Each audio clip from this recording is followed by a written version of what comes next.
welcome to the Hadassah Collective Podcast. I'm your host, Claire Marrinan. The Hadassah Collective is a unique, wellness-centered community created in and inspired by India, the birthplace of holistic health disciplines. The Hadassah Collective Podcast brings together a carefully curated selection of my most trusted and inspiring innovators from every area of the health and wellness space. I invite my guests to freely share their gifts, their wisdom, their journeys, and their diverse points of view, discussing a vast range of topics including shutdown and self-isolation strategies, integrated diet and fitness, yogic science, modern mental health, and holistic lifestyle, all to inspire you with relatable tools to help you consciously customize, support, and expand your life. This episode is the first of 2 episodes where I'm joined by Rachel Lieberman from Pure Generators, and we will be discussing all things human design. In this week's episode, we will be digging into the basics of human design, and then in next week's episode, we'll be digging a little deeper into the nitty-gritty, less talked about elements of human design. So for each episode, I highly recommend that you have your human design chart in front of you, and you can obtain your human design chart from myhumandesign.com, and you'll be able to go through the episode, and as we discuss the different elements of human design, you'll be able to refer to that aspect in your own chart. And so I hope that you get a lot out of this episode, and human design is an incredible tool for self-inquiry, self-discovery, and self-understanding, and I really hope that you enjoy this episode and get a lot out of it. Hi, Rachel. Welcome to the Hadassah Collective. It's so amazing to have you here and to talk about the nitty-gritty of the amazing process or experiment of human design. Yeah, thanks for having me. Most welcome, most welcome. So why don't we start? Just give us a little bit of a background of who you are and what you do and where in the world you are. Paint a little picture of that for us. Let's see. I live here in the U.S. in Portland. I have been doing human design for really just about 1.5 years. So it's kind of a newer thing to my life, but I found it and it really spoke to just a lot of experiences that I'd had. And so I was able to enter it with a lot of lived experience, and it kind of explained a lot of things that I had gone through. And so I was just very drawn to learning everything that I could. And yeah, from there I started a blog, and then that kind of grew into this business that I have now. That's incredible. I must have started following you and following your blog then quite early on, because I've been following Pure Generators for quite some time. I love what you do, especially because I'm a generator, and it's such clear, concise information specific to generators and manifesting generators. So I really appreciated that. Yeah, there wasn't really something like that out there specifically. There aren't actually a lot of generators and manifesting generators in the human design space, particularly generators, I think. I sort of have a theory that it's because a lot of us are still trapped in jobs we don't like. Yeah, we're working. But, and yeah, I mean, you're right. It's more the projectors and the reflectors. There's a lot of that. And wow, that's such an interesting observation, actually. Yeah, so when I went looking for information about myself, I wasn't really finding those people. And then when I found out that as generators and manifesting generators, we were 70% of the population, I was like, oh, this is very, very convenient, because I can specialize in that, because I didn't really want to talk about something that I hadn't experienced. So I was like, great. Yeah, absolutely. Absolutely. So tell us a little bit about yourself, your background, where you grew up, where you spent your formative years, and did this shape your career path now, or your life path now? How did that shape that? Yeah, I was born here in Portland, and I grew up here. I lived some other places when I went to college and things like that. But I would say that a lot of the human design journey is kind of deconditioning from things that you've been brought up with. Yeah. And I think often our souls kind of choose a path that's a little bit in opposition to sometimes what we've been brought up with. So it's kind of like we get shaped by that, but we also unshape that. So yeah, I think for me, I was always a very creative person, but I think I had this idea somehow that just got passed to me through school and society and family and things like that, where I chose to go into like jobs and employment that really were not very creative. So yeah, I think also just being on the West Coast is really nice because here it's just, I think people's attitudes are a little bit more open 100%. about kind of weird things. So as, you know, all of this stuff that I'm interested in, like human design and ETs and energy, it's not like the oddest thing here as opposed to some places. So yeah, I feel like I grew up in a pretty like not conservative, but not like out there environment, kind of in the middle, but with the idea that it was okay to be kind of weird. And so that's been very helpful. That's amazing. Your environment sort of gave space to that creativity and to be able to explore that space. And that's something I really like about human design, actually. And I mean, look, human design is one aspect of that. When it comes to my life, I think it's an interesting tool. But we've always had this idea of who we becoming. From a very young age, it's like, what do you want to be? Who are you going to become? And whereas I sort of see the life path of, actually moving the things away that are blocking who you really are and, in that space. So I think that's really interesting because we do go through some pretty heavy indoctrination from birth, basically, whether it be familial or in school or society or the media, and so I think that human design is a very interesting process of observing where have I picked those things up and how am I going to release them and let them go. Yeah, it really gives language to it in a way that I hadn't found before. Like, it really turns it into a science in a concrete way, because when you talk about those things, sometimes it can feel really abstract and random and just hard to really understand how it operates, especially within your body. Like, that's something that I talk about a lot, is that a lot of spirituality or talk about that, it kind of gets... It gets to where you think that you need to leave your body in order to experience it. Yeah. And there's some truth to that, just because being in a body here right now is a heavy experience, because it's just kind of how things are at the moment. But really, I think having human design and being able to see the way that these things operate in your body kind of helps you get in touch with that essential part of yourself, but still remain in your body and not like try to go somewhere else. Absolutely. There a lot of spirituality is about where are you going to go when you leave the body as well, right? Whereas I think this new age, this new paradigm that we are entering into, or that we are really in right now, that we're moving through, is really about embodying that out there in this 3D reality, So I think that's it's such a useful tool to be able to process that and integrate that. So why don't we start, and let's talk about some of the foundations of human design.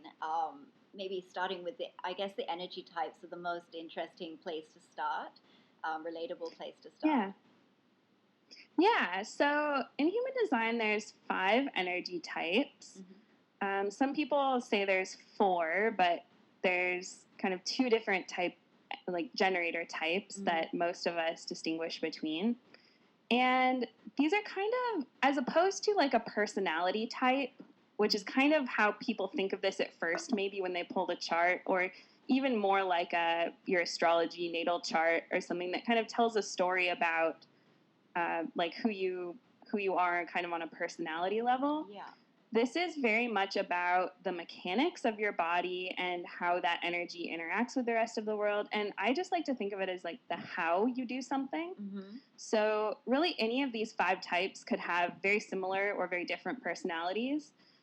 So your type really doesn't have too much to do with your personality, but really it's kind of showing you, how do you do things in the world? How do you move throughout the world? So I guess because human design can get so like complex, like when I think about, and you can like talk about it for a long time, but I think a really simple way to describe these 5 types is kind of picturing how they all work together. So we have the manifester, the projector, generator, manifesting generator, and reflector. And if all of these people were working together, all of these types kind of on the planet, it's like the manifestors would kind of get the inspiration, kind of download the idea of something they want to create. They would then decide, okay, I'm going to put this out into the world. I'm going to ask some people to come on this journey with me. I'm going to go to the generators and the manifesting generators. Yeah. So they would go to them. And the generators and the manifesting generators were the ones who have, they say, kind of consistent life force energy, but we're really the ones who are here to use our energy in a way that makes us feel satisfied. So we would either sign on to that project by the manifester, or we would say that's not for us, because we kind of have a yes or no way of moving through life. So then once that project was in motion, the projectors would come in and they would help guide the energy. The manifestors, they're here to really kind of get things going, start them off, but they're not necessarily the ones who are going to carry out all the work. So then the projectors would say, okay, I'm going to be the one who is up here, kind of up at the bird's eye view, looking down and making sure that we're seeing the big picture and directing all of the energy of the generators and manifesting generators, because we're kind of more down in the details of what's being done. Mm-hmm. And then once it was finished, the reflectors would come in, or actually along the way, they would come in and give us their opinion on what they're seeing, let us know what we've created, make sure that that's in alignment with what we're going for. They're sort of the ones who shine that mirror back on what's being done and created. So that's kind of just my really simple way of talking about the 5 types and sort of how they move. Each type has a sort of signature. For manifestors, it's peace. For generators and manifesting generators, it's satisfaction. For projectors, it's success. And reflectors, it's like surprise or delight. And that's sort of how we know that we're in alignment. And then we each have they call it the not self, which also can be kind of a strange term, but it's really how you know that you're maybe not in alignment with yourself. So for manifestors, that's anger. For generators and manifesting generators, that's frustration. And for manifesting generators, it can be kind of a mix of frustration and anger. For projectors, that's bitterness. And for reflectors, that's disappointment. Wow. And so how would we sort of implement that into our day-to-day reality? So do we observe the times when we are, say for a generator, feeling frustrated and recognize that we're out of alignment and sort of look to realign to something that's satisfying? How does that work out and play out in the day-to-day? Yeah, I think that's exactly it. Like what I kind of search for in my day-to-day is like, when am I feeling that just like, ooh, like I'm not really excited to do this. Like I really kind of want to make that like noise, just like a heaviness or a contraction. Yeah. And that's when I kind of know, maybe I'm not doing this in quite the right way. Maybe it's not quite the right thing for me. Maybe it's not the right person, whatever it is.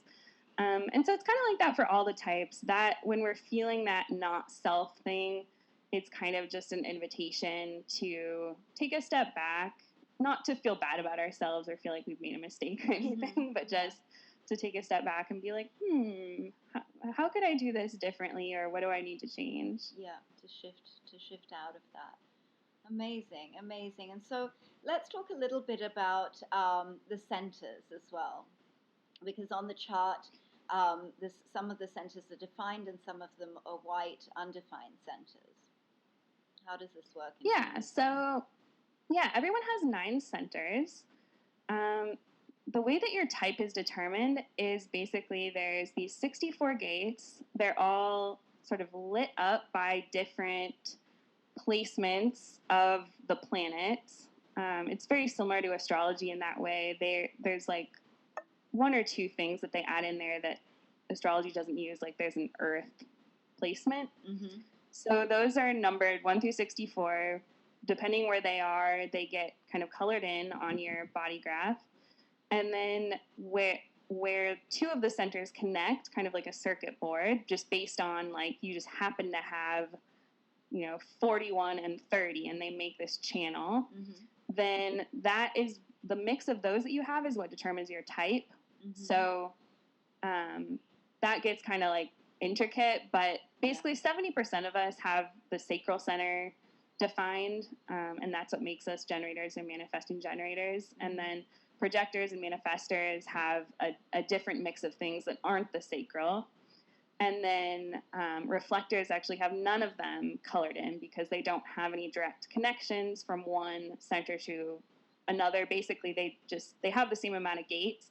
They just happen to be dispersed in a way that's not connecting any of their centers. And what does that mean sort of in the outworking of that, of how a reflector should sort of present in the world, as opposed to, say, a generator who has the sacral center defined? What does it sort of mean? Because from my understanding, the white centers, the undefined centers, is where we receive conditioning from external conditioning. And I just wanted to talk through the difference between, if someone is a reflector and they don't have anything defined, then they're receiving conditioning from every area. And I'm assuming that you need some conditioning. You need some. So how do you determine the good conditioning and the conditioning that you need to decondition? Yeah. Really, we can be conditioned in undefined or defined centers. It can happen anywhere, really. But basically, the way that the reflector lives is kind of the way that all of us live in small ways, because very few people have all of their centers defined. I think it's like just a couple percent have all of them defined. It's not something you see very often. So we all have these areas where we're essentially more open to the world. And so, yes, that can lead to conditioning. But we also need that. Like, we aren't sealed off from the rest of the world. We need to experience these things. Like, lately I've just been really into this idea, I'm just thinking about this a lot, that we are the entire chart. We have the potential to be all of these things at any given time, depending on who we're around. There's some of them that we are all the time, but we experience all of these things at one point in our lives. So when it becomes bad conditioning is when, once we're away from that person's aura that is giving us this experience, we somehow think that we need to keep being that way. So if we let it go, then it's not really bad. It's not really conditioning. It's just kind of an experience that we have. But if we grab onto it and think, okay, well, because if a projector who doesn't have a defined sacral is around a generator who has this consistent energy, and they think, well, now I need to be consistent like this person, so I'm just gonna be that way. That's kind of where it becomes like bad conditioning, I guess, and things that like stop us from being our true selves. The really interesting thing about projectors or reflectors is that because they have all those open centers, the way that kind of works is that their aura, because these are aura types too, we haven't even talked about that really, but their aura, it samples things. It's always like feeling into things, because the way that these centers are defined to each other and the way that they connect determines what kind of aura we have. So they actually have a lot of built-in strength, and that's how they're able to cope with all those things coming in at them at any time. They're just kind of like experiencing this and then that and then that, and they have a way of kind of letting it go maybe a bit more than the rest of us might. So they're definitely not weaker at all. In fact, they're really strong, and a lot of people call their aura Teflon, because it's like nothing really sticks to it. But yeah, it's kind of like water washing in and out, like energy. It's just like the wave comes in, you experience it, the wave goes out, you let it go. I really like that definition that you gave. It's the space that we're open to experiencing the world. Because I've often read about our, undefined centers as these are places that we sort of have to almost guard against conditioning that isn't aligned with us, where it's actually a really nice way of putting it is that these are the spaces where we're open to the world. For example, I have an undefined heart center.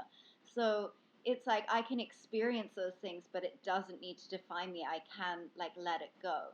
And whereas the defined sacral center is really something that I know is truly me and what I can and something I can rely on. So I think that that's a really interesting way of putting that.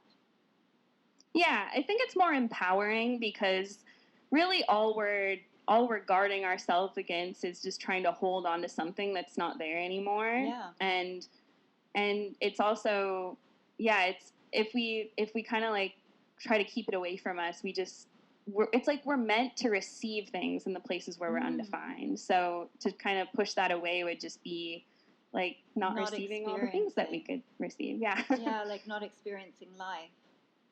Yeah. That's so interesting. And so how does this look when you're a parent, or how does this shape your early childhood sort of experience? Because when we're not really very self-aware or anything like that, we obviously are taking in the aura of our parents or our our peers at school or our friends at kindergarten or what have you. So tell me a little bit about deconditioning things that we maybe did pick up, in our childhood from those experiences, and how we do that. How we recognize what's ours and what's not ours, I guess, is the best way to put that. Yeah. It's like kind of at this point, taking on conditioning is just kind of part of all of our lives because none of us got raised with this kind of awareness. We kind of all, I think humans just in general at this point, we kind of tend to assume that people are just like us. And so parents assume that what's good for them will be good for their kid, or what society tells them is good for their kid is good for their kid.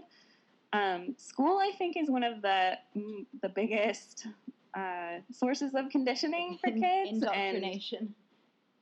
And that's really challenging. Like I have a stepson who is a very like non-traditional, like not a neurotypical person and learner, and school has just been very hard for him, and it's been interesting to look at his design and kind of understand why that would not work.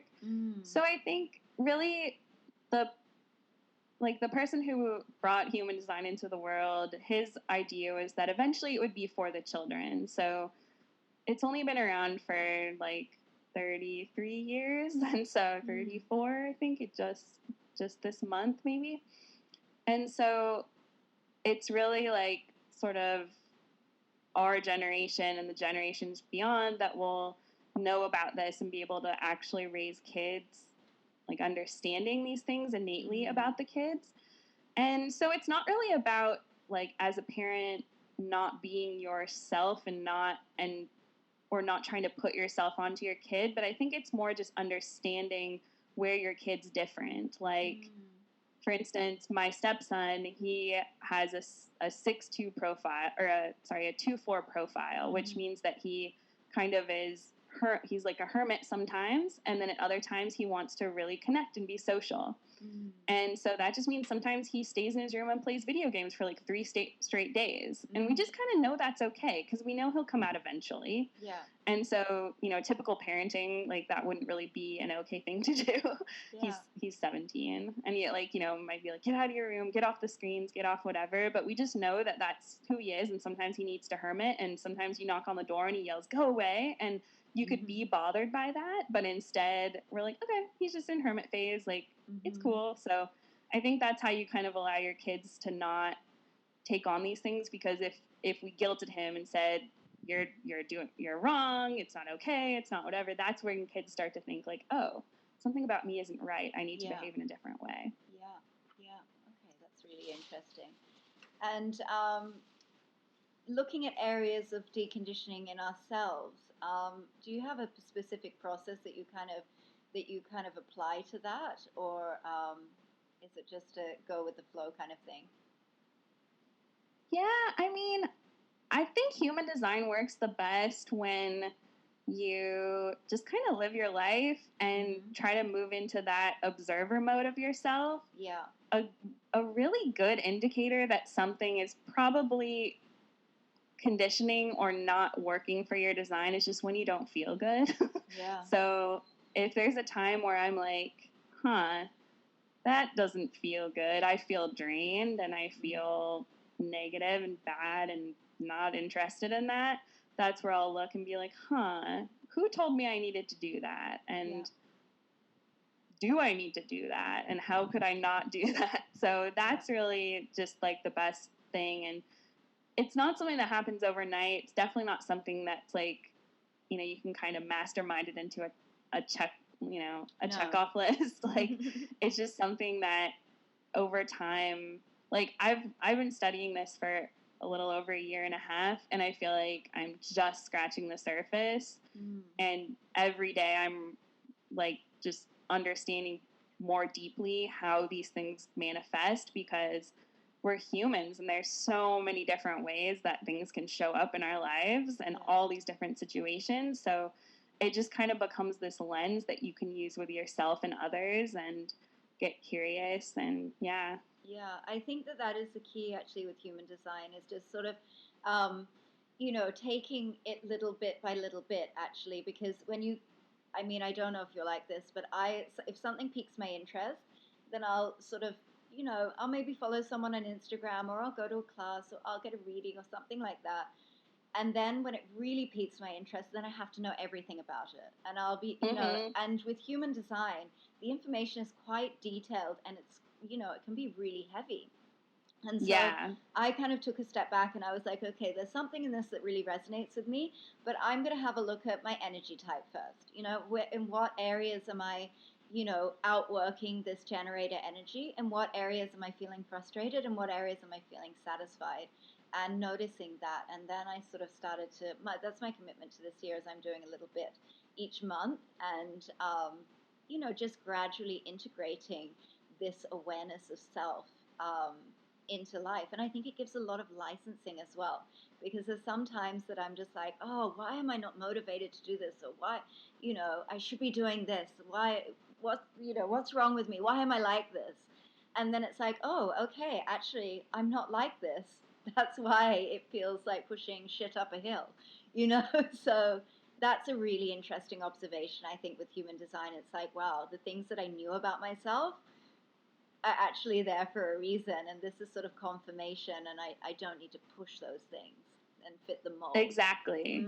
And the way you're talking is exactly like a generator. I mean, that is how it feels when we're trying to go somewhere where we probably don't need to go at that moment, or we think we should go. It just feels so much resistance. Like, you're just so frustrated. So it's exactly that. I think that you could spend your entire life just living your type and listening to your inner authority, and that is enough. People tend to really want to dig deep into the info when they find this, which I totally understand, because I'm that way too.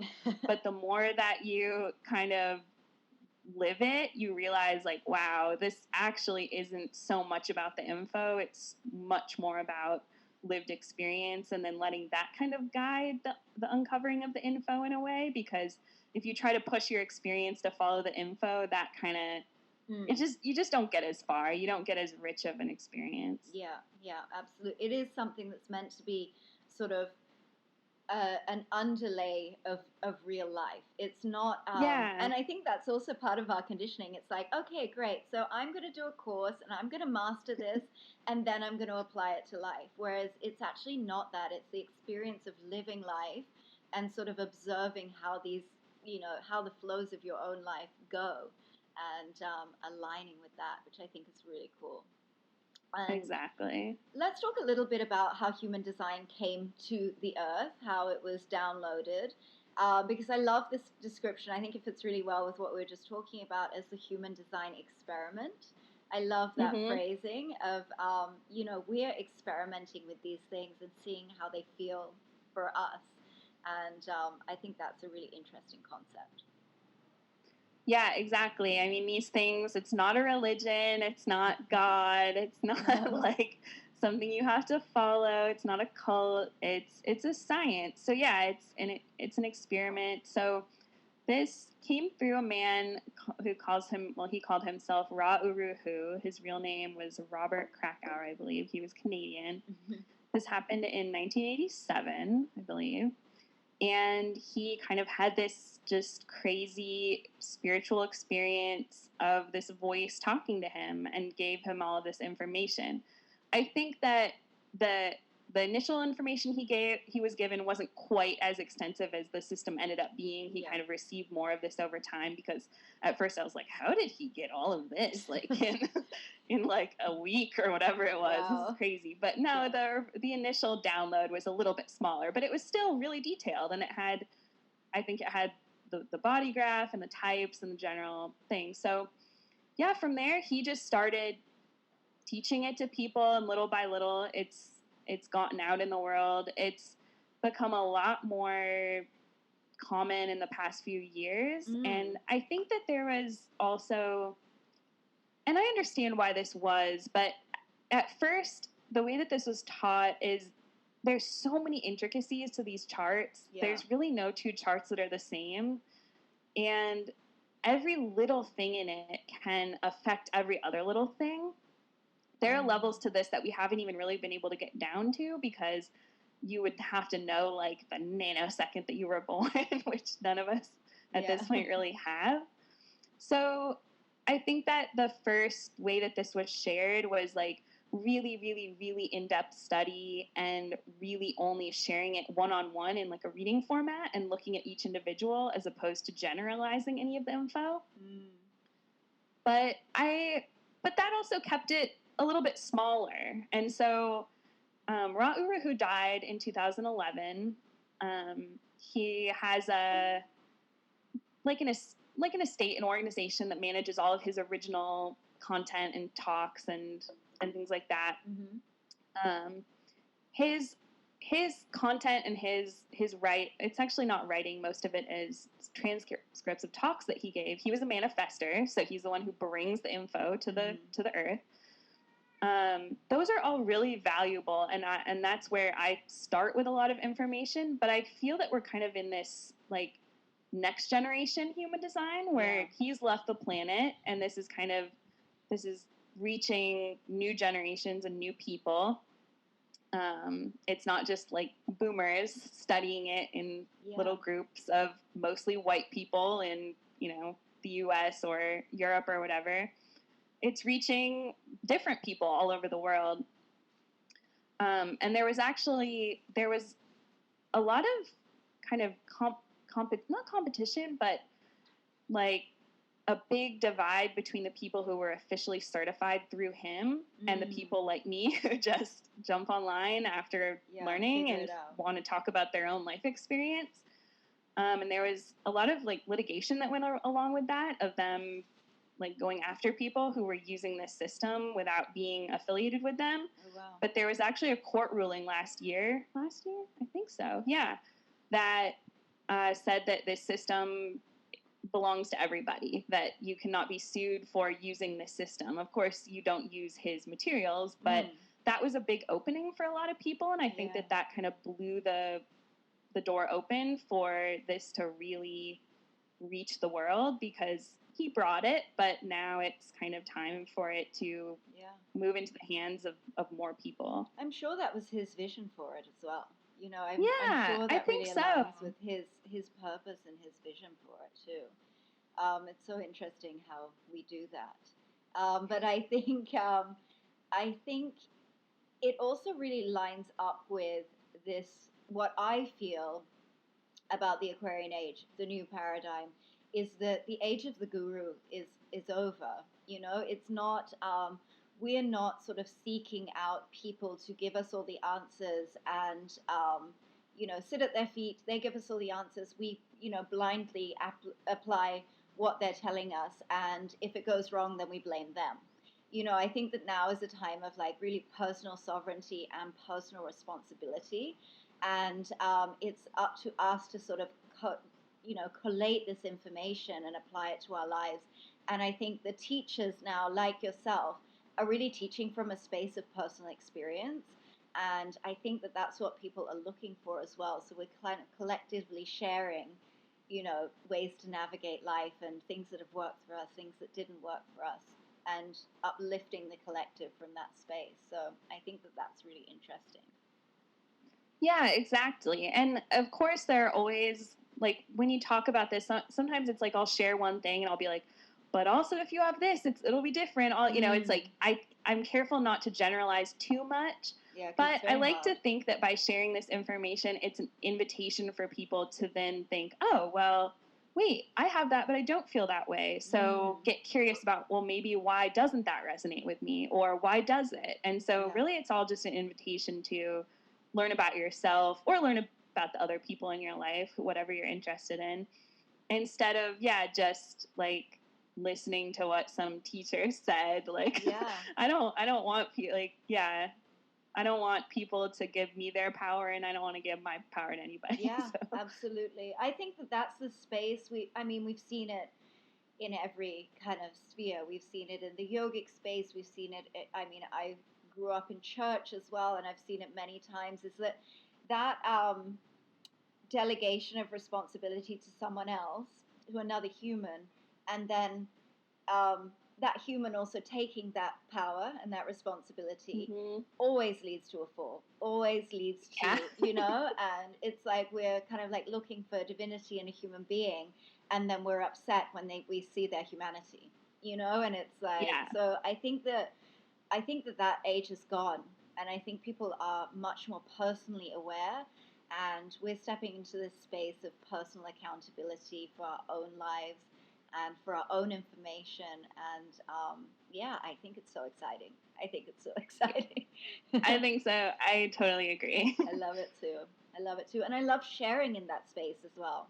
I love to be able to share my personal experience to bless someone else without being in a space of I've got all the answers and I know it all, because I don't. Yeah. No. Nope. Tomorrow I might be sound enlightened today, and tomorrow I could very easily be crying on my bathroom floor. And I want to have space to be human in that way as well. So and that's exactly, it's like that's how you can be a leader now, I think. It's like just by acknowledging that you're all of those things, and most of these things that people aren't sharing are things we're all doing anyway. So it's kind of like just get it out there. Yeah, absolutely. So let's discuss some practical times that human design has helped you navigate a challenging situation, a dark night of the soul, or something like this. Yeah, I kind of had that experience before I found human design, which was very unfortunate because I really could have used that. But I think that I found human design around the time that I quit my career. So I kind of walked off this cliff of leaving this job that I had been at for a really long time with absolutely no idea what I was going to do. But I just had to get out of that because it was really just not working for my generator self. I was very frustrated. And so then human design kind of appeared in my lap at that time, and it's ended up becoming my business and what I dedicate my energy to. But I think it mostly, yes, I'm sharing with other people, but really this was kind of just a study in saving myself from that experience and figuring out what went wrong, and also what I needed to change and how I needed to do things. And so it's been kind of cool to build a business as I've learned about human design. And that is not to say that I have not had some very dark times over the last year and a half of doing that, but all of them have been learning experiences with that. So I think particularly in just figuring, like sitting there one day and just being like, I don't know what I'm doing for the rest of my life. Literally, I have nothing but blank days ahead of me and I need to make some money. So how do I go about that in a way where I'm not going to burn out again and feel terrible? It's been really invaluable in that way. And in relationships, oh my God, what a lifesaver. I just think like every relationship I have in my life is better. And yeah, it's just so nice to be able to pull up a map of someone and understand why they are different from you, really, and just like know how to treat them in a way that is like honoring both of you and why you're different. And it's even just like the smallest things, like sometimes when I'm cooking dinner, my partner will just like jump in and it just bothers me so much. And I'm like, why does that bother me? And then I think about it and I'm like, well, I'm a generator. He's a manifesting generator. For me, being in a rhythm is really important. So I don't really care if I'm doing the thing the fastest. I'm in my rhythm. I've got all my steps laid out ahead of me. I know what I'm going to cut next and what I'm going to put in the pan. And so when he jumps in and starts like chopping away, it just disrupts my rhythm, and I just really hate that feeling. And so instead of just being like mad at myself, mad at him, confused, like frustrated, not sure why, like shoving these emotions down, I just have a total understanding of why that doesn't work. And I can just be like, hey, I kind of have a process here, so I appreciate the help, but I'm just going to do my process. And then he's like, okay. So yeah, it's just with those types of things, it just, for me, it's allowed me to be so much more loving with everybody and look back and wish that I had this understanding with so many people in my work life in particular. Like, wow, so many things would have gone differently. Yeah, that's so interesting. And it just gives you that space, more information to be able to make, an educated response, I guess, instead of just reacting constantly to things bouncing back and forth. And I think as well, the relationship with your stepson, that can be a really difficult relationship to navigate. It's really tough, right? But you have this awareness of, who he is or how he leans. Obviously, it's going to express differently in different people. We all have our own free will and personality.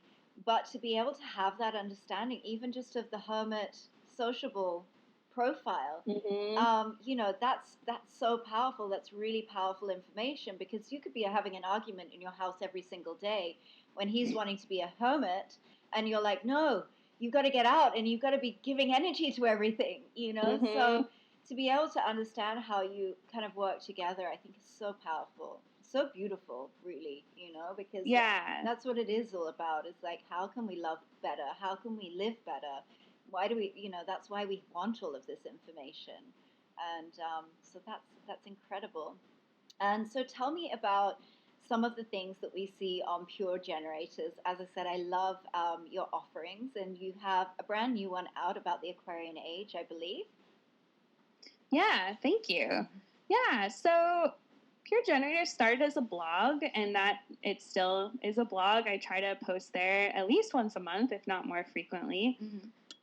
It's kind of a place where I share what I'm learning, and that has evolved into offering a couple of readings. What I really like, at first I was really just focused on human design, and I had really been kind of learning about all of this sort of esoteric and energy and soul stuff for like 5 years leading up to finding human design. So I had kind of an interest in different things that weren't human design. And I also had made an oracle deck, and I was into tarot and things like that. So I realized about a year ago, I was like, I'm just feeling kind of held in by only talking about human design, because for me it felt so important to acknowledge both our design, which is like our body and our physical energy, but also like our soul. And I'm really interested in kind of like soul karma and soul purpose. So really, like all the things that I offer, I try to kind of bridge those two things or offer things that touch on both. So I have a reading where I do like sort of soul purpose type things, looking at different things in astrology and numerology. Then I have a human design reading that I call a manifestation consultation, that I basically sort of analyze your chart for your unique creative process, like how you bring things into the world. All of these are focused primarily, well, they're focused on generators and manifesting generators. I really only do those human design readings for us. That's kind of in my design to just be like interested in myself. I'm a 1-3 profile, so I have a hard time speaking to something if I haven't experienced it or have had someone close to me. So while I know a lot about the other types and I'm interested in them, I focus my work just on generators and MGs, which is 70% of us. So. And do you find that those are the people you attract anyway? Because like when I found your blog, I was like, this is perfect. I don't even have to read about all of the other types. It was really good. So do you find that those are the majority of people, or you get reflectors that contact you for a reading as well? I've done a few readings actually it's often projectors that will book with me without realizing that I don't do projectors. And so I'll do one once in a while. It's kind of fun for me to do something different. But yeah, I think it's honestly like, I wasn't really planning this, but puregenerators.com is like very good SEO. So it's like, it comes up like one of the first things. So that, I think that is how a lot of people find me, is people just looking for generator information when they're starting off with human design. But on my blog, I talk about probably most things that I talk about that aren't just about generators and manifesting generators are about everybody, just things about human design. So it's not always about us, but... No, a lot of your blog posts are the mechanics I find really useful, are the mechanics of the different things, like the channels and things like that, variables and things like that, and that's applicable to everyone's chart. Exactly. Like most things are, it's more just the applied stuff. But I think this is probably like this for most people who do this type of work, but I tend to attract people who are similar to me, I think, or...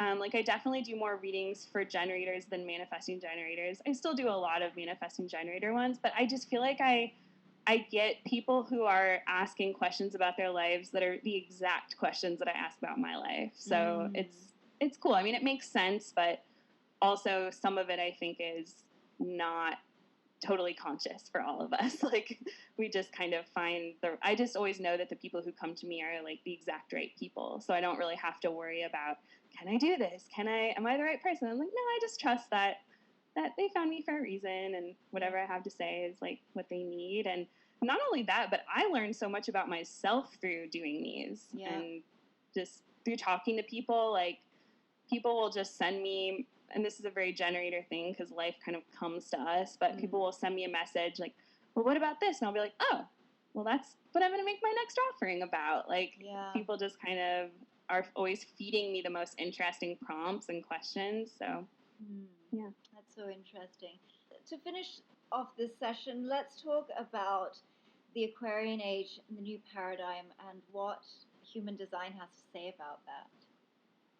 Yeah, that was the other thing, was I just felt like I couldn't talk about human design or any of these things anymore without speaking directly about that, because it's just it's like, why are we interested in these things? I always want to know why I'm doing something. Like, why are we all getting curious about this stuff, and what's really the point? Because it's a pretty big break from like what humanity's been doing the past few thousand years. Like these are very new tools. And some of them, touch on very ancient things. But why are we all interested in this thing that some random white guy downloaded like 33 years ago? Like what, why? And I guess like, I feel like I'm sort of an Aquarian soul, this like transition. I've known for a while that I was here for a reason at this time, and I kind of knew like, okay, there's this shift, there's this thing that's happening. Why do I feel weird? Why do I feel like I don't fit in? Why do I feel like I see things differently? And I think that's like most of us who are interested in this kind of stuff and in energy and in these sort of new age things, they'll call it. But basically it's like we're moving away from this time of hierarchies and power imbalances and structures, just really building our life around structures, around family structures, community structures, government structures, things like that. Not that all structures will go away, but we're going to see them. Anything where there's basically an abuse of power is kind of collapsing. And I think until maybe last year, until 2020, some of that felt a little bit theoretical. And then all of a sudden it felt very real. So I think especially after last year, obviously it's different depending on where you're living in the world and what cultural context you're coming from. But I think we're all kind of sharing this realization that we're all connected. We're all having an experience literally of the same disease, and that disease can make its way around the world very quickly. And do we believe in our governments anymore? Are these structures serving us? Who's being hurt? Who's being oppressed? Like, it's just in overdrive right now. So these are kind of things that have been shifting for the past 100 years, kind of on and off here and there. But it's just like accelerating so quickly, and it's just going to keep accelerating quickly for the next couple decades. And where we're going is just, it's the Aquarian age. We were in the Piscean age. So we're moving into this time of just less needing to interact as roles and more as individuals, and recognizing that we are all connected, but that at the same time we're all sovereign. And so it's less of like an enmeshment, more of a like nicely spaced connectivity, which is why I think that needing to stand 6 feet apart from people is just a very interesting like manifestation of this, because it kind of, while it's upsetting in many ways, it's kind of interesting. So it's like, oh, yes, that sort of is how we all are. We are all connected, but like we don't need to be on top of each other all the time. Yeah, I've always had this theory about Bombay, actually, because when you have an understanding of energy and auras, Bombay has a very like frenetic, hectic energy. Even if you're not doing anything, the energy is hectic. And I'm like, and I've said this to people and they think I'm mad, but I'm like, well, that's what happens when you put 25 million people in a small space, is that our energy is just bouncing off each other constantly, and that's where you get that build-up, And so I think it's really important to kind of come, and that's what this year has given me, is a detox from the receptive energy, honestly. So that's been very interesting. But exactly. It's like, how do you know what you are if you've never been separate?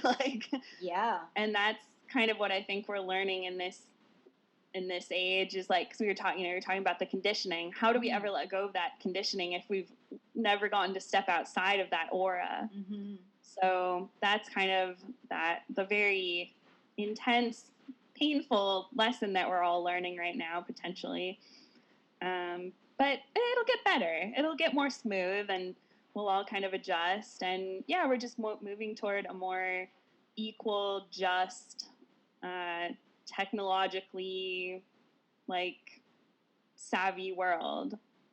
It's very, very interesting times. And I think we can choose to resist that and stick in our own ways, but that never goes that well, so it's like embracing the change.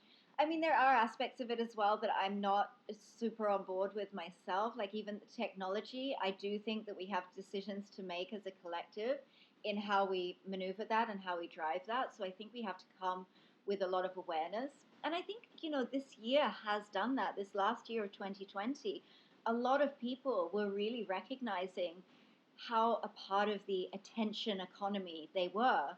Whereas previously they thought it was just, Instagram or whatever. And they're like, hang on a second, I'm really paying in my attention, and and it's costing me something. And so I think if we can come at these different changes as, we have free will and we have a choice, and come with awareness and really make that choice with awareness, rather than just be resisting the new and then being pushed along into a direction that we've really not chosen. So I think that this is interesting. But I think in the next 3 or 4 years. I've said this a couple of times to people and they just laugh at me.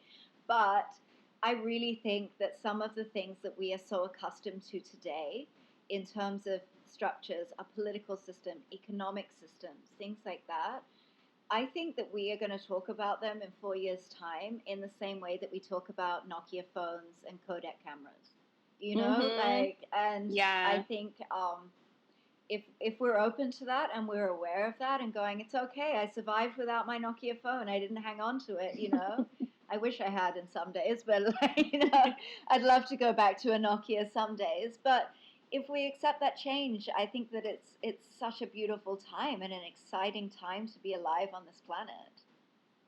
I totally agree. And I think you're right that it's important not to romanticize this change either, because this is not overnight. We do not all become humans with no issues. That is not the case. This could go in a very dark direction. And to understand that dark direction, all you really have to do is watch some sci-fi movies, because they have been playing it out for like decades. Yeah. So yeah, there can be a dark side of the Aquarian age of like a lack of personalization and letting technology take over those like personal touches. It can become like too impersonal, too like intellectual, and not enough like the Aquarius energy loves humanity but like hates people. So it's kind of like those things could take us in that direction. I totally feel that. So it's like we don't want to like get rid of everything that we learned in the Piscean age. That would be wrong. We got a lot of amazing things from that. We want to like take the good, the stuff that's still working for us as we head into the new thing, and try to not just take the stuff from the new thing that's also not working for us. So that's interesting. We have to be mindful. That's an interesting contrast as well in terms of human design and conditioning, and recognizing that, because I've heard it so many times. People, when they first find human design, they're like, right, and I probably said it myself, I'm going to live by my design, and this is what I'm going to do. And, it doesn't really work that way. It's an observation as well. You don't want to get rid of all of your conditioning. You've walked this planet and received things that have helped you and will continue to help you, and it's about letting go of those things that don't. So it's not like getting rid of all of our conditioning. And so on a micro level, that's even true, and on a macro level, that's also true. And I think this is a massive time of, alchemizing darkness as well on the earth. And yes, I agree with you that it's not all sunshine and rainbows, because if you're going to alchemize darkness, you have to look at it. You have to accept that it's there, and you have to look at it. And so, it comes with challenges, but with awareness, I think that it can be a really beautiful thing and a beautiful process. Yes. Amazing. So where can our listeners find you? Where can they get in touch with you for a reading or find you on social media? Yeah, they can find me at puregenerators.com and on Instagram at puregenerators. And those are the two places where I mostly am, so you can find me there. Fantastic. Now, is there anything that you have on your heart to share that I haven't asked you about? I don't think so. Okay, we've covered a lot in this episode. Yeah. It's amazing. Yeah. And this is actually going to be a 2-part episode. In our next episode, we're going to get into the nitty-gritty of some of the mechanics of human design. So, we look forward to that. So thank you so much for joining me today, Rachel. And I'll come back to you for episode 2. Yeah, thank you. I hope you enjoyed this episode and you got some things to take away from our amazing guests' insight. If you did enjoy this episode, please subscribe and also leave us a review. And for more information on the Hadassah Collective, you can visit our Instagram page at Hadassah Collective. I hope you'll join me again for our next episode at the same time next week. And until then, have a wonderful week.